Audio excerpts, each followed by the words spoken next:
Ladies and gentlemen, welcome back to the Wrestle Plug podcast. If you're watching this on YouTube, thank you very much for joining us. And if you're listening to this wherever you get your podcast, thank you very much for that as well. I am, of course, the Egyptian Death Machine, Aeron. You will know me by now, the master and proprietor of Wrestle Plug and also the shithousery master of Wrestle Plug in so many ways, which means I'm always honest. Which means I'm very honest with my guest today. The one Vinnie Clay, who I have had on previously, is genuinely one of my favorite people in the business and one of the kindest people to me personally when I first broke in a, let's be honest, a business full of snakes and dangerous people, at least where I'm working right now. Vinnie Clay, welcome back, mate. Hey, man, thanks so much for having me back. I remember doing the last one. We were talking for ages, even before we press record. So I've always been able to have a good old chat with you. And I remember first meeting you at the show down in Exeter. Wow, you were a big dude, big dude. I remember you coming up to me and being like, you're massive. I was just like, you're not like, because obviously I was wrestling Austin, wasn't I? And I got the shit kicked out of me. And I remember you saying before the match, like, you're not going to just get murdered, are you? Because you're massive compared to him. And I'm just like, you know what it is, you know what it's like. We're always going to be trainees, as you say, and you do as you're told, don't you? So we're always students of the game. Yeah, the boss wanted a shellacking, and the boss got a shellacking. So did I. It's really cool to have you on because obviously we've evolved so much. It feels like it has been the best part of 2.5 years since you're on, which is wild to think. And since then, CPW has gone through a makeover of sorts, a remake. They kind of came back for a little bit, potentially under the old management, and now they're under new management. And people are talking and they're thinking, okay, probably the same thing again because of the reputation of old, which is not entirely fair, as you know, because even with the tough reputation, it still was able to always put on a great product. But now, Vinnie Clay is at the helm. Vinnie Clay is the face, and he's pretty much the spokesperson for a great team of people that are working at CPW, looking to completely recreate and redefine people's expectations in the company. How's the process been so far as you build to your first show in July? I mean, it's been exhausting. It's been exciting. It's been nerve-wracking. It's been, you almost feel like a child in a sweet shop. Do you know what I mean? You're being told, have anything you want. You don't know where to start. It is kind of like that. And the guys that are behind the scenes are absolutely phenomenal, and they're wonderful people. They know what they're doing. And I'm very, very blessed to have a great team around me that all have such a keen eye. It's amazing. It's been a whirlwind. It's been something that was in the pipeline for a little while. It was something that, for me personally, I'd been considering for a long time, probably a couple of years. An opportunity had come around to take over another company quite a few years ago. That I passed on, and now that company is very, very successful in its own right. But this felt like the right time. This opportunity came around, and I know that. As you said, there's going to be the skeptics. People are thinking, oh, it's the same. It's the same, people that run it, and this is just a kayfabe thing, and it's trying to. It's not a kayfabe thing. This was a very, very difficult decision for us and the previous owners. I have no personal issues with them. Some of their business decisions weren't great, and I told them that. They knew that. That was always great about my relationship with them, is that I was always honest with them. And but they personally were always really good to me. They opened that first door for me and treated me very well when I was at CPW, and I have such passion for CPW. So once the stars aligned almost, and it did take a little while, but I think because they loved the company as much as they did. They didn't always do the right thing, but don't we all with things that we love?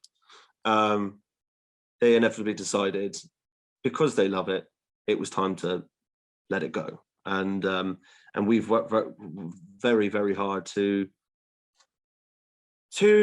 regenerate it. Basically, is the word I keep using to people. It's the same name by a company, but everything about it, the personality is different. The look is different. The production value is going to be different.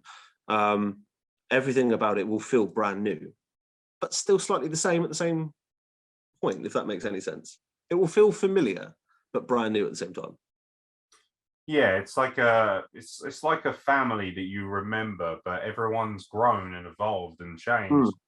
With that, so is the scene. So the Southwest wrestling scene is so unique because it almost feels like it's part of the mainland, but it's on an island of sorts because of the distance, because of the kind of territories, and it's such a unique identity. And in the last 2 to 3 years, there's been such a boom in how wrestling is perceived in that area. There's more companies, more promotions, there's more talent like never before. An incredible DNA, incredible spine of talent, obviously bolstered tremendously by the Reach Academy and everything those boys have done.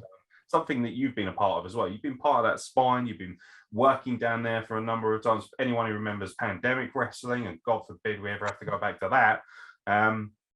You in the unit as well, working with Redwood and Silverback, who obviously two boys I love dearly, kind of cut from the same sort of cloth as me in terms of size and power. And, you know, you did a wonderful job there, which people might have sort of, you know, might have gone a little bit over the radar with them, because for everyone, it's not always a priority to watch wrestling during a global pandemic. We don't have a manual for that.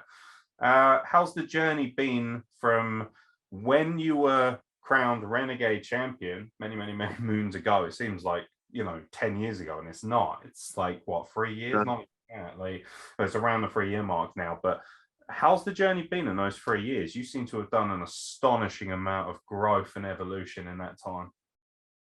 As a as a person, I think, as a human being, I think I have.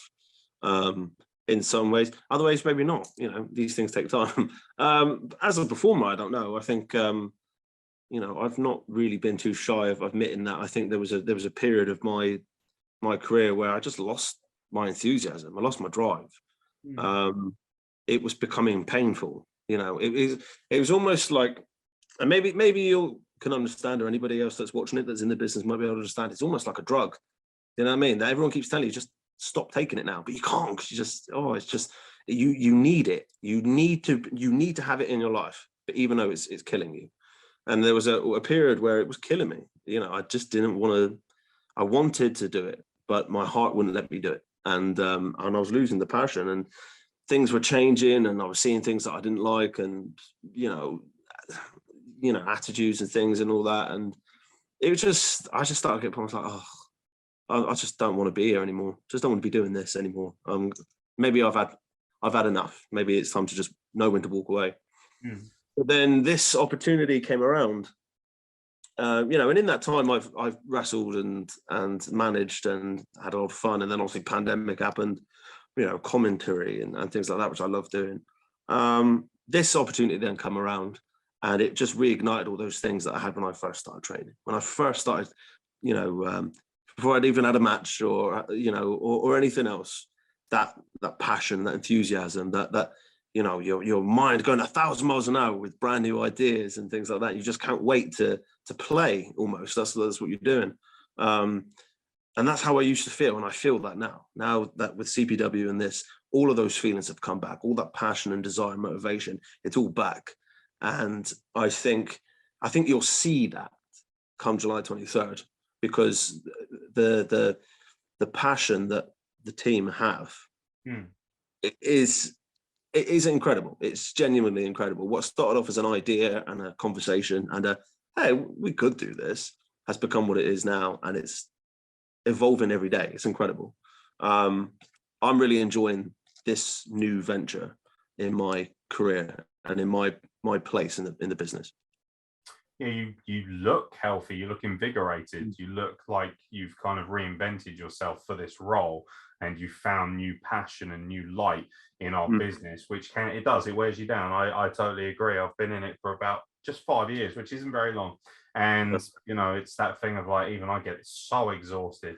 But one thing I have noticed is, with this, you're really excited. You can just tell that just from looking at your face. This is, you know, this is something new. This is exciting. This is a business venture. It's like being an entrepreneur for the first time, opening your first small business. Was there any kind of reluctance in terms of carrying on using the name? Did you ever feel at any point like maybe we could change the logo, maybe we could change the name, or did you want to keep that identity because it meant so much to an original core fan base? Well, I think it meant so much to me as well. Like, I know it sounds a bit selfish, but CPW was the very first company. It was the first training that I'd ever done. It was the first, sort of company that really gave me a shot and sort of looked after me. So personally, I think there was a lot there. But also on the other hand, it was, if we were to just do that and rebrand the name, then we'd just start again. We didn't need to. We could have just allowed them to keep running CPW shows and we just do something different. But because there is that connection personally, and because that there was a cool fan base that really did care and love for CPW, it's like maybe there isn't. You don't need to end it. Maybe it just needs a new reign, and it needs life support almost, and fresh ideas and fresh things, and it just needed care. That was it. It needed care, the right care, to really excel it and make it something that people wouldn't have expected, and I don't think people will expect. I think people will have an idea of what, obviously they know what CPW was and what it looked like, and I think they might, hey, who knows? Maybe they're thinking it's just going to be the same thing, or it's going to be another Reach show. It's not. It's a brand new thing, and it's like I said, it will feel familiar but brand new at the same time. And it's not a slight on CPW of old. We're quite passionate about having little nods to the past. Some of the guys and girls that we'll use are people that were used then, or and had a place in that. There are little things because it started there, but inevitably it's standing on its own 2 feet. Like a reboot, but maybe the reboot will be better than the original. Who knows? It's a rare feat. That's a rare feat to be able to achieve. Yeah, right. You certainly seem to have, well, I mean, obviously I know you well enough to know that your drive and your passion and your intelligence. I always preach about wrestling acumen, the IQ of being in wrestling. Like, it's kind of lost a little bit, and that's something you always had, was a great deal of intelligence for our business. Not everyone has that. You can have raw athleticism, you can have a great look, you might have a great gimmick, but you also got to be intelligent enough to know when to pull the right triggers and when to strike in the right areas. And that's something I'm growing and learning from. You never stop learning. Obviously that's the joy of, and also the ire of professional wrestling, is always learning. What's the hardest learning curve been so far for you in this new position? I think, like I said, we're always learning. That's the point. We're all students of the game. And thank you for the compliment, the acumen, the sort of the knowledge of it. That has only just come from listening to people. It's not my natural wisdom. It's of listening to the right people and going, that makes complete sense. That is incredible. That is genius. How did I never think of that before? How did no one else ever think of that? It doesn't make sense. And it's listening to the right people that know and love this business so much. And it's something that I'm very passionate about. I love psychology and things like that. Sometimes people get it wrong. We all get it wrong. I've made some bad psychological boo-boos in wrestling, believe me. But I love that, when I see these new guys coming through and they're not quite reaching out to find out what that is or whatever. I'm just like, dude, honestly, it's so important. You can do everything that, do all the high spots and all that. Great. But learn psychology and talk to people. You also learn that as you go along. In terms of like this new role, learning wise, it's learning how your life kinds of change, your image in the business kind of, I don't think changes, but people will see you in a different way because now you have something to offer. And people become, I don't know, who knows? I'm not sure. It's how you might be treated, people that maybe weren't very kind to you before are now very, very lovely to you because now there's something to offer. Or what it's like. People can be very poisonous. People are talking behind your backs. Hey, I'd much rather you were still talking behind my back because at least you're consistent and you're not a hypocrite. Keep judging and keep, putting in those seeds. This is going to fail. It's going to fail. Keep doing it. And I meant it when I said it in the promo when we revealed my position in the company. It will just drive me further. to prove everybody wrong. In terms of that was probably, you know, a learning curve of how people are different with you. And it's sad. It's sad because we're humans. We're pack animals. And, you know, I never really want to upset anybody. I know that I probably do with certain things that I say or beliefs that I have or whatever. But I mean, hell, I know ideally everyone should love everybody. So it's always kind of bad when you think, oh, I don't really know that person. I've never had an issue with that person. And you're hearing things, you're like, why? And then you get into a role like this, and then it's all question about your personal life and wanting to know. It's like, okay, this is disingenuous, and that's sad. So that's kind of like a learning thing, I think, from a personal standpoint. I think this is it. Separating your relationships and business.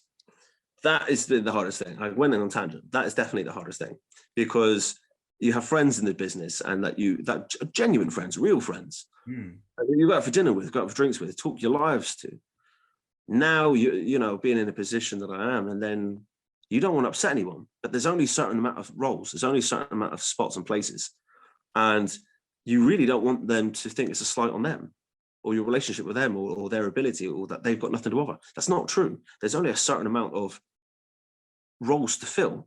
That's very hard to separate that friendship and being like, hey, please don't feel like I'm not using you because I think you're shit.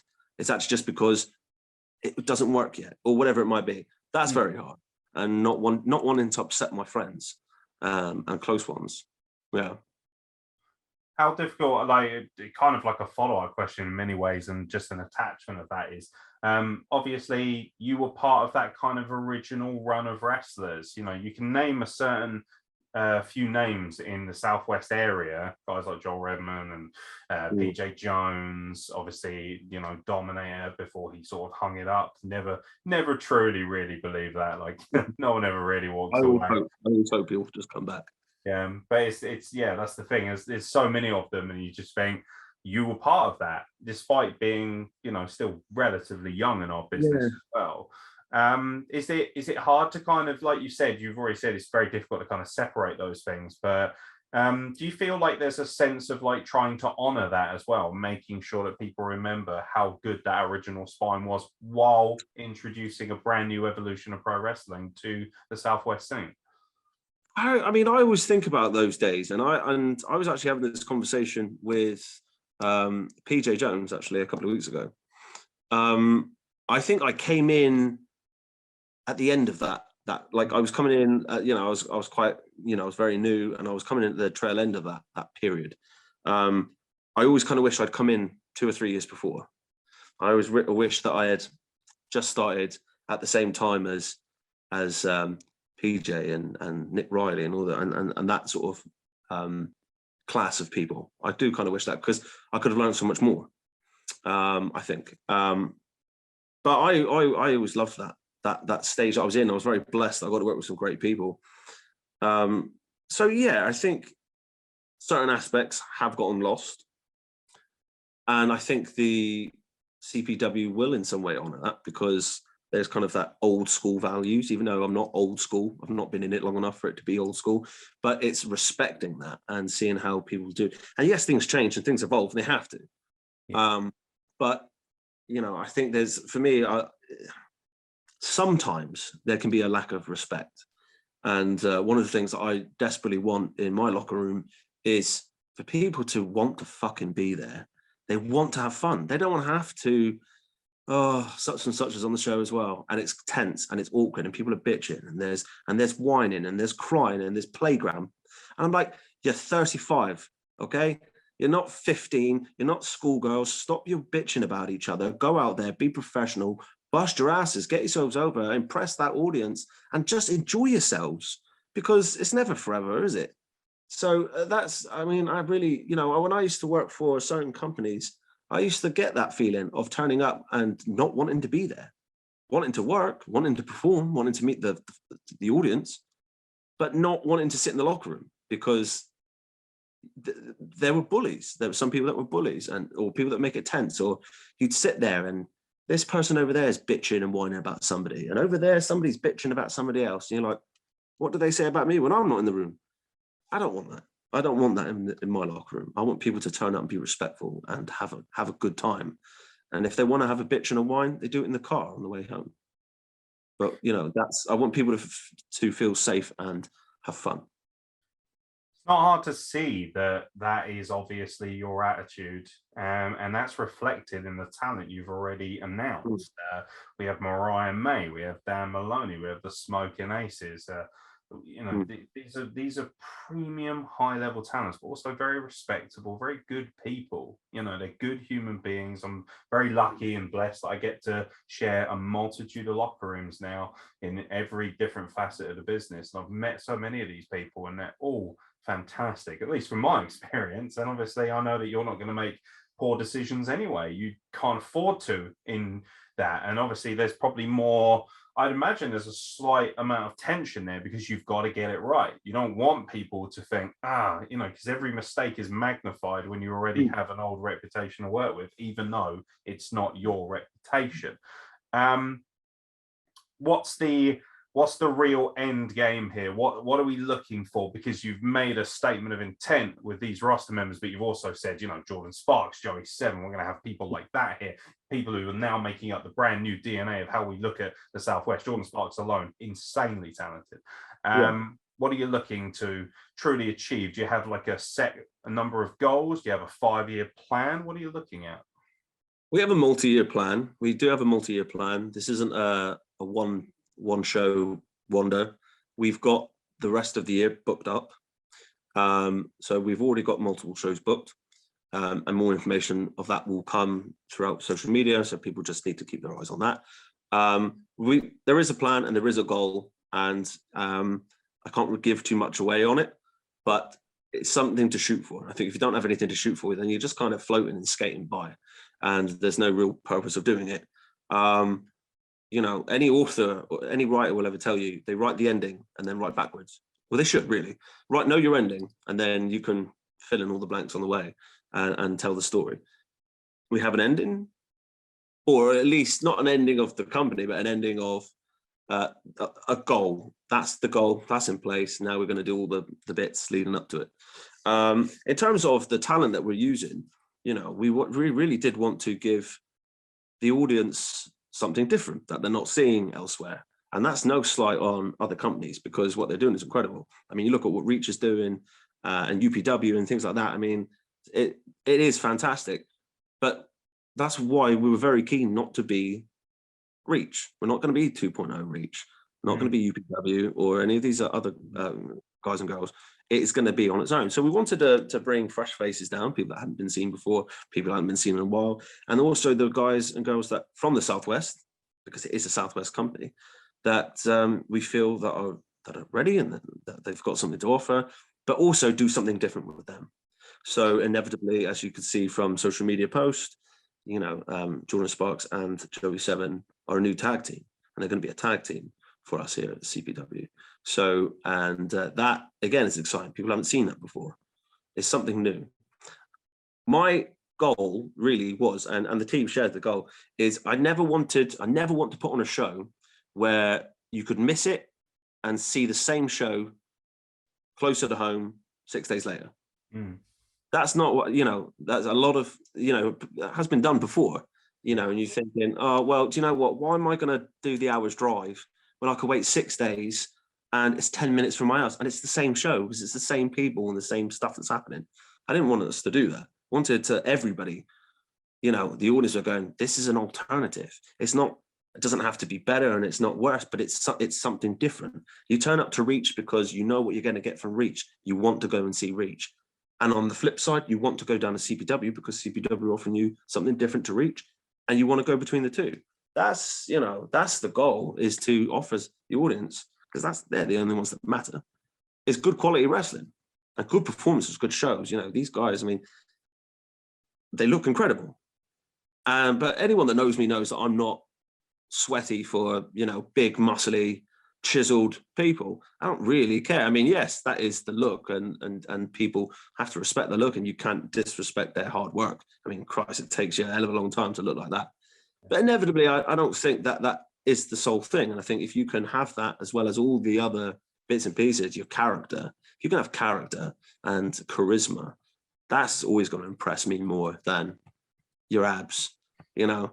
So, you know, it's because it doesn't really matter. Like, you know, someone that stands out. If you look at what, I mean, I keep using MJF recently as an example. If you look at the type of personality he is, I never think, oh, MJF's in such good shape. I always think MJF, he's fucking brilliant. Like, he's on the ball. Everyone's watching him because he's fantastic. Do you know what I mean? So, because he's got a character and charisma. Is it a character? Who knows? That's the good thing. I never think, oh yeah, that guy, he's amazing because he's ripped. Who really cares? We all die and we're all in coffins anyway, so what does it matter? But we want to give the audience a bit of everything that they'll enjoy. The look, the characters, the performances and the styles of performance. I think people will enjoy. Yeah, and nice. If they don't, what's the point? What's the point? No, it's nice you mentioned that, because Kevin Owens has always been like somebody I've had a go to, you know, from, of like, he's similar to me, similar kind of body composition, not a, you know, a beautiful tanned Adonis, like, but he's a great worker and an incredible performer in terms of entertainment value as well as wrestling. And that's something that kind of you've been able to straddle a good line of. I remember you having great wrestling matches, but most importantly, I remember Vinnie Clay, the character. I remember Vinnie Clay, the mic worker. I saw an extension of that at Reach. How important was the process at Reach, working at Reach Academy, to help get you to where you are now? I mean, I love always learning something new. I love the ability to see new people come through and seeing what they do and what they offer, and just seeing things like, whoa, that's how some people are just naturally gifted. In terms of things that I mean, it was probably my time at Reach Academy that I was feeling at my lowest, and that wasn't a slight on them. That just happened to be where I was at the time, and I wasn't feeling very good about myself. And you know, I suppose even ego comes into that a little bit, because you think at one point, like, I was the top babyface, newcomer babyface at some stage, perhaps people might say at one moment. And then you're like, oh, that's not me anymore. And it's like, it's Joey Seven, or it's this person, it's that. So you can, for about a week, you can feel a bit salty about that, feel a bit like sad about yourself. But then that inevitably is pathetic. And it just was then the other things. And I started there juggling too much, I think, in my life. I was juggling a degree and a master's and parenthood and a job, as well as trying to train and trying to wrestle, and then kind of being upset if I wasn't wrestling because I wasn't able to train as much. So in terms of that, being at Reach Academy was probably the time where I felt my lowest, but it wasn't on them. What I was able to learn in terms of, you know, being able to talk, I think I've always been able to talk. I think there's always been something that I've been quite good at. But when I was managing, for instance, Redwood and Silverback, it really gave me the option to be involved, work on some shows, wrestle occasionally, but manage, still perform, but allow me to put my private life sort of in front, because it had to be. So I'm very thankful for Reach for allowing me to do that, because I was able to get done what I needed to do. You know, I was able to walk away with a degree, a master's degree, and I wouldn't have been able to do that if I put everything into wrestling. They allow me to go, okay, you do realize that, you know, you're not going to be wrestling every time, because these new guys, they're here 3 days a week, 4 days a week. You know, absolutely. But I was having an opportunity to perform and help these guys try and get over. And I think that they did. It's a shame that I think they could have had a bit more longevity. As a team, it would have been nice to have sort of survived the pandemic, perhaps, and do more live work with each other. And if they had kind of wanted to stick around, but I really enjoyed my time there. And you know, the people, the team that worked behind the scenes at Reach, you know, had an idea, they ran with it, and it worked. You know, they trusted me in that process. How difficult and how different was it wrestling for a pandemic, working in these units, not being able to see the expression, the emotion of the people that you are supposed to basically work for? That's your bread and butter, and they're no longer there. What's that like? It was awful. Genuinely, I don't wish to do that again. It was horrific because, and it was only then, and I think, you know, when you're doing it and when you're watching it, I think when you watch like WWE when it was going through its performance center stage or whatever it was awful. You know, just seeing it like, oh, there's like you really do respect how much the audience brings to a show, and without them, it feels a bit pointless. You know what I mean? Like, oh, cool, like. But the audience, the hype, you need that. And yeah, watching it felt a bit sad. And doing it felt sad because you've got no one there to react to. You want them to cheer you and to boo you. Very hard to get people to boo you through a camera, you know, in a professional aspect, because you'd like to think that they're booing you and that they really don't like you. And some of them really didn't. And there was a few people that I worked with, and I had, you know, some of their family members on social media be like, you really are a piece of shit. And I'm like, well, yes, I am. But that's the character, you know, and it's, you know, and I'm glad that came through, you know, whatever device that we're watching it on. But yeah, man, it sucked. It really did suck. And all these guys that were coming through that were starting to debut and start to wrestle and do matches were starting off in the pandemic. Yeah. So a few of them have only now just started doing live shows, even though they've been wrestling for maybe a year and a half. And they've only just started doing live shows, and you can see the difference when they come out and they're like, fuck. Look, like, this is, wow, that's a lot of people. It's mad.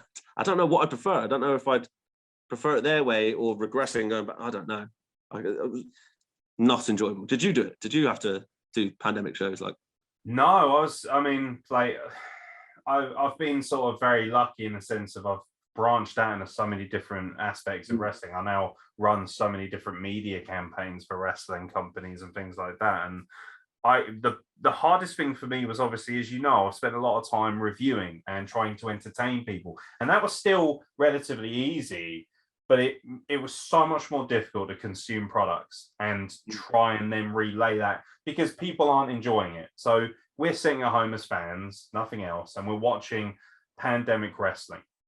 And like you say, it feels pointless. Like Drew McIntyre, it feels so limp and uninteresting to say he was our pandemic champion. He should have been the champion in front of millions of people on TV, and instead it was this different process. There was no audience. So for me, the most difficult thing actually was having to consume it all and then try and convince people in some way or some format of, you know, it's worth watching our reviews, even if they're just 3 minutes long. It's worth checking in with us. And it gave an opportunity to kind of, you know, it was tough, like probably the hardest point of my life mentally, to be able to try and cope with that, and relationships falling apart for whatever reason, and that was difficult. But for me, being able to say to people, it's still worth watching, because really, in many ways, I'd say 80% of it was not worth watching. The only thing that really helped it along, I think, was the odd splash of cinematic, because I'm very much into cinematic wrestling. And, you know, I love, like, for instance, the Boneyard match was very special to me. I love that. It was pinpoint memories, but it wasn't a weekly thing of, like, you know, the passion wasn't there. The reality of what I really loved about wrestling wasn't there. The pops, the crowd. I suppose you're kind of not, I mean, even though you are trying to do the best that you can, you're still giving everything you can. There is that lackluster feeling of, you know, who am I doing this for? You know, there's no guarantee. It's very odd. It's like if you were to do, you know, if you say, for instance, you were to do a film, you know, it's incredible when you get that good take. It's amazing, but you don't have a few hundred people or a few thousand people laughing or clapping or appreciating it there live in the moment when they call cut. It's very different. Like, you know, you go to the theater, and you've been saying this funny joke every day, multiple times a day for 6 weeks in rehearsal. It's not funny anymore. It's dead to you. But you say it for the first time on stage in front of a live audience, and you get that reaction, that adrenaline rush that it gives you. Oh man, there's nothing compared to it. It's the same with wrestling. I always say wrestling is theater and spandex anyway. That's what we're doing. And when you hit that move, or that you know, something happens, or you can interact with the audience and make them feel something, that connection back, you can't replicate that. When that's taken away from you, it's very one-sided, and if anything, you feel a bit silly. It's very, very odd. I wish let's not talk about pandemic. Let's not go back there. Nobody needs to go back to lockdowns and stuff. Yeah, we don't want to wish that into existence again. No, I don't want any manifestations of that. It is difficult for so many people because they had, for a lot of us, this was our livelihoods. We made very brave decisions. I had made a very brave decision to walk away from the security and comfort of certain things to pursue my dreams. So, it was difficult, and there were times when I was literally borderline homeless. But I'm okay now, and I'm very blessed that I've come out the other side of that. But it also reminds you that wrestling is actually really important and also very special in many ways that we don't get a chance to really express because we're constantly at that grind, not really stopping to kind of just smell the roses, enjoy the moment. Speaking of enjoying the moment, your brother's now wrestling. Yeah. Talk to me about that. You must be super proud, and also it must be a great process for you. Yeah, I'm very, very proud of him. I was trying to get him involved for years.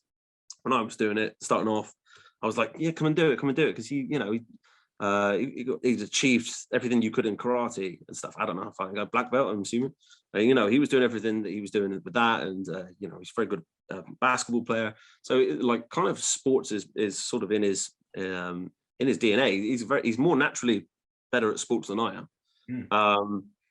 And I was trying to get him along on the ride for ages. And then when he eventually decided to, do a training, an open day with Reach, and he stuck at it, I was over the moon, so happy, because it was that thing as two grown men now, but two little boys, play fighting when we were kids in the living room, and our mum screaming at us, don't you dare break our furniture and things like that, because we were like, I'm body slamming him, or or we're spearing each other around, and you're just being fools, and you're walking into the living room with entrance music on, putting up one of those fake toy belts, doing all these things as little kids. That was, so to be able to be like, okay, now we're talking about the possibilities, is if you keep training and the stars align, we can actually do that for real. We can actually have a match together and wrestle together in front of an audience. And who knows what the future will bring in terms of that, and a championship run, who knows? But just being able to watch him along the way, and he always sends me stuff that he's been learning, or like clips and things, and he gets feedback and stuff like that, and we train a lot together. We do a lot of one-to-ones and stuff, and it's just to see where he's at and learn from each other. I'm very, really, really, really proud of him, and he's working hard, and he has the right attitude. That's what's important, is he's got all those feelings that I had when I started, that I have now at CPW. He's got all those exciting feelings. It's a fairy tale at the minute, and that's okay, because he's earning his place. He's refereeing a lot, and he's being able to dabble and learn and do the odd match and get stuff.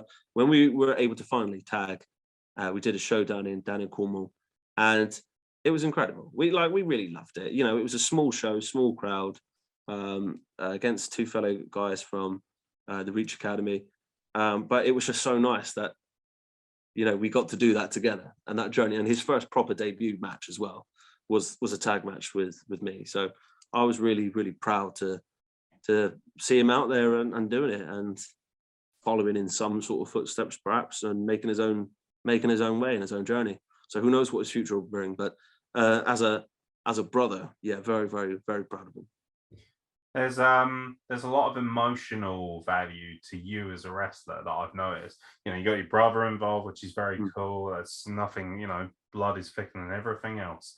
And then there's also like the identity that you already carry coming into CPW. You were the last of the old champions, so to speak, when they changed Renegade. You can call it Renegade, it's great, and obviously to me it's Renegade in some ways, because that's where I got to work and that's where I made my debut. But at the same time, the spine will always be CPW, and so you carried that belt. What's the kind of goal for you from a wrestling standpoint? Do you feel like there's unfinished business there that you need to kind of shut a chapter?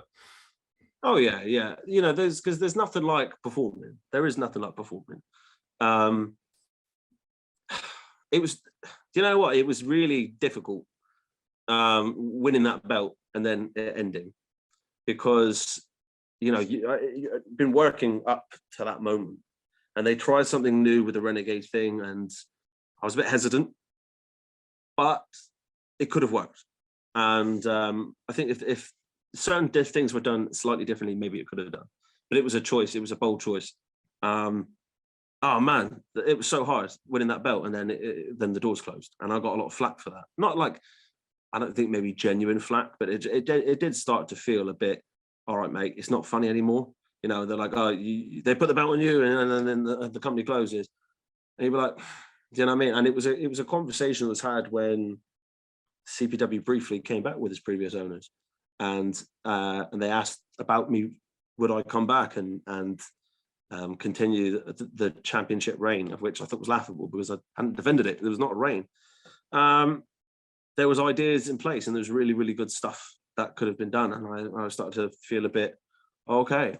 And then it didn't work out. And I was like, okay, it's not meant to be. That was really, really tough, man. But with this is why when I made the decision, when this was set in stone, I was like, I have to drop the belt now. I have to vacate it. It has to go on somebody new. We have to start again, basically, in that aspect.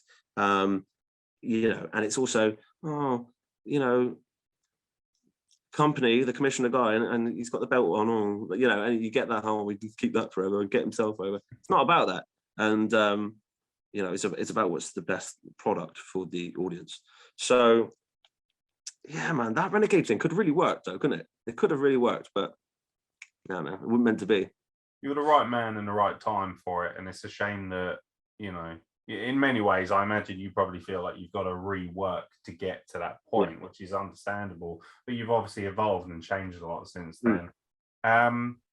What's the biggest worry with CPW? Is there a worry that, you know, people might see it as reach light? I know this is something you've already mentioned, like, you know, this is not something we want. We want to make sure that we change perceptions. I remember when the old ownership came back briefly a few months ago, I'll be honest, I looked at the post and I thought, well, I'm not going to go and watch that because that's just reach. Like, that's how I felt. And and I even saw you make, you know, some comments about it, you know, and rightfully so, because it was that thing of like, well, I can just go and watch that at Reach. Why do I'm not going to go and watch that? Like, you know, I was genuinely upset about that. You know, the comments I made was because I was genuinely upset. I was like, this is just a Reach. This is just a Reach show. And it didn't need to be. It could stand on its own 2 feet as its own entity and not be a second Reach show. I was genuinely upset about that. You know, I know that they retweaked it and they did other things and they kind of went a different route. But no, I mean, I think just if people were bored, I think that's a fear. I don't want people to get bored. I want people to enjoy this, and you know, that I've had. I hate the word fans. I really hate the word fans because it's like we don't have fans. We're regular people with regular jobs and regular lives. We're not fans. But like the audience, some people that felt they couldn't go to the previous CPW shows under the new management for whatever their personal reasons were and whatever issues were there, and they couldn't, and that felt very sad for them. So it'd be very nice for them to feel like they can come back, and they can. You know, you buy a ticket, you can watch the show. Who cares? I think it's just making sure that it carries on, or it will have its own entity and it stays. I don't want people to get bored. And you know, on the flip side of that, then it's very hard because you can't really think about that. Because if you start to think like that and start to think negatively, it will become an issue. What you have to do is think positive and go, hey, is this going to be the next WWE? Come on.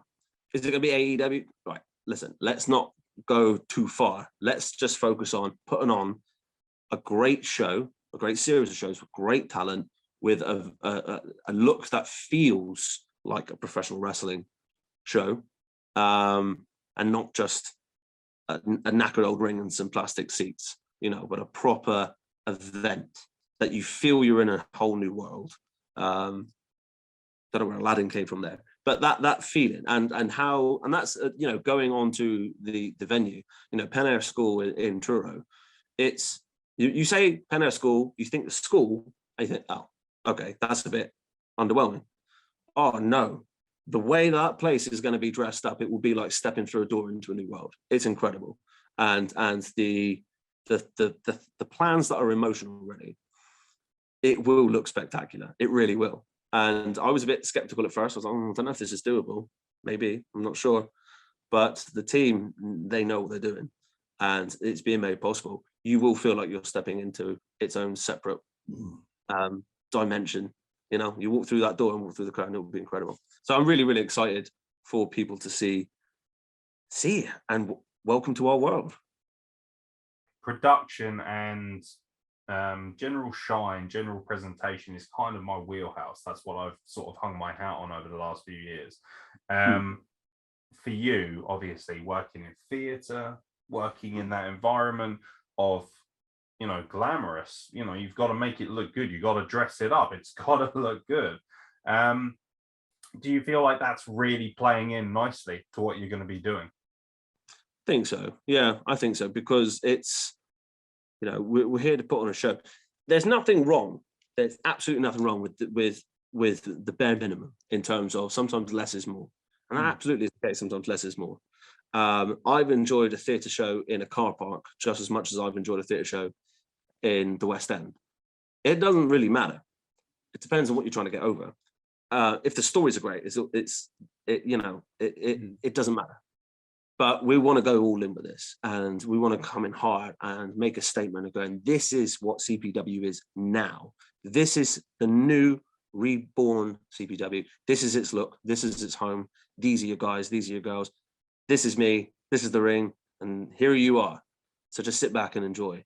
And that's why we're doing what we're doing is the, hey, if you're gonna have a go at it, go all the way. Why get lazy? Is there anything in particular that you're looking to do that maybe you've not ever done in wrestling before? Like for me, like I really like the idea of wrestling being more cinematic. I like not in the sense of, hey, let's all have boneyard matches every week. Like that's not what I want. What I want to do is present something that feels a little bit more like it's got a grandeur about it. Like I don't mind gritty stuff or, you know, smoky old venues and things like that, but I want to shoot it and make it look a certain way for a modern audience. Is there anything in particular that you're looking at and thinking, this is something I want to do that I've never truly had a chance to do before? In terms of the look, we want it to be that if you're not there on the show and you watch it back on camera, you're going to wish that you were there. You're like, that looks amazing. And they will want to book tickets because they want to experience it for themselves. I don't know how I've ever felt about cinematic matches. I mean, sometimes they're all right and sometimes they're not. You know, if you think of, what was it, the Randy and Bray Wyatt one, bloody awful. And should never have happened. Boneyard match was pretty cool. I don't know how I feel about those sort of things, but me as a performer, I'd like to do more dangerous matches. I don't know why. That adrenaline rush is quite exciting. You know, I quite, weirdly enough, I don't know why, but I quite enjoy that sort of risk factor. So I don't know. I mean, I just want to be able to tell good stories with good people that can reciprocate and have good fun, and then move on, you know, and get people over. And, you know, that's why it's kind of the thing that I've enjoyed in the last sort of year or two is of being fortunate enough to be trusted as a heel or a face and go, I need this kid put over. This is what I want. Can you do it? Make him look $1 million. And going out there and doing my absolute best. Sometimes it's working, sometimes not. You know, there's, you know, me and Cameron Braddon had a match at Reach, and it's always one of my favorites. It was so basic. But the audience were on fire. They loved every second of it because I pissed every single one of them off.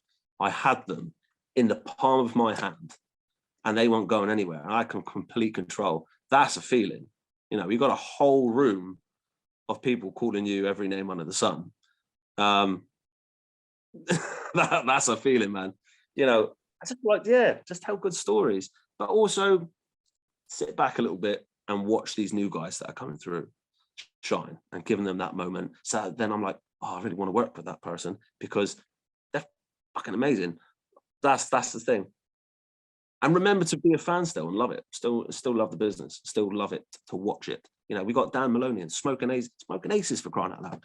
Lance Cole, I think is one of the best guys around. That probably is underrated. Mariah May. I mean, I've never met Mariah May, but she is hot as hell right now. I don't think there's anywhere that she isn't. So it's awesome to be able to take that journey a little bit and bring her down here as well, and let the Southwest fans enjoy seeing her and watching her perform. So, and there's more announcements to come. As I keep saying, people have to keep checking on social media. There's a lot to come from now until July 23rd. There will be new talent. There will be a slight spoiler, I suppose. There will be in preparation. There are things in the pipeline for new divisions, new championships, and new things to go for who knows? Tag teams, women, we'll have to wait and see. But what I will say is to keep checking that social media, because everything that we're doing it's done with heart and passion. And I think when you see the things that we've got planned and they're brought to light, you'll understand and you'll see it for yourselves. CPW will be brand new. And I think it will stand out as well from anything else that you're seeing in its own way that it should. I was going to ask you as a final question, tell us, speak to the audience and let them know what it's going to be about, but you've pretty much succinctly done that. And I think this whole podcast has done that as well. What I'd like to do is bring you back on fairly regularly, to be honest. Yeah. Sort of talk about the process and also to give you an opportunity to hype to people outside of it. We're very lucky that we're kind of a brand at this point. I say we, it's me. Everyone else just sits there and swears. I really love the Southwest. It gave me an understanding and an appreciation and education of what it could be and what wrestling could be. I've never forgotten. Enough appreciation though, does it? The Southwest. It's not like London. It's not like Birmingham and the big places. Southwest is kind of that little forgotten corner of the UK. But there's some really good wrestling down here with some wonderful, incredible talent. Some names that are making their way up there right now. So yeah, Southwest is brilliant. It just needs to shine. And that's another goal for CPW is to help the likes of Reach and the other companies put Southwest on the map and go, listen, we're here. You can't ignore us. It's that Cody Rhodes line, isn't it? Go from undesirable to undeniable. It's that, we're here. Yeah, it's a conversation I had, from the first day that I started working over there and having wrestlers on the podcast regularly, and we're still having it now. Like, how do we make the Southwest one of the most recognizable areas? And I certainly feel like that's grown and evolved, but you can always do more, can't you? You can always do more, and CPW is looking to do more. So anything in particular you'd like to plug before we wrap it up, sir? Well, I'll just keep saying is keep checking social media. We're on Facebook, we're on Instagram. You can check out our website, which is www.cornishprowrestling.co.uk, and that's where you can buy tickets for the upcoming show, July 23rd. One and all, which is inspired name and inspired logo. It looks brilliant. There's a lot more reveals to come. There's a lot more to expect from our first show, CPW. So just keep your eyes peeled on social media, and you'll have to come down, dude, and come and see what we offer. Yeah, it's weird. It's always been a home away from home. You probably know Steve a little bit. He used to cover us with me. He's moved on to be a parent now and doesn't really have as much time for it, but he still lives in that area and still he's been looking at it. He's been saying, like, certain things have got stale. I'd like something fresh, and it sounds like this is just the ticket. And to be honest, you're always going to have our support. You know that. Everyone involved in CPW will. And we're excited. And I would very much love to come down and just cover it and just get back to the roots of being a fan, because I work so much now, like every weekend, and that's a blessing. But sometimes it's nice to just sit down and be that fan and roar abuse and, hurl cheers where they're needed. It really is. I went to a show at the Guildhall a while ago. I ended up working on the show, but I initially wasn't going to be. And it was the first time I went, oh, I can watch a show. I haven't watched a wrestling show live in ages because I've been at the back, So it was actually quite, I didn't get to watch the show in the end because I got called on last minute. But there was that moment of going, I can actually sit down as a fan and enjoy and not know the process, you know. So that's exciting. So yeah, man, come on down. We'd love to have you down.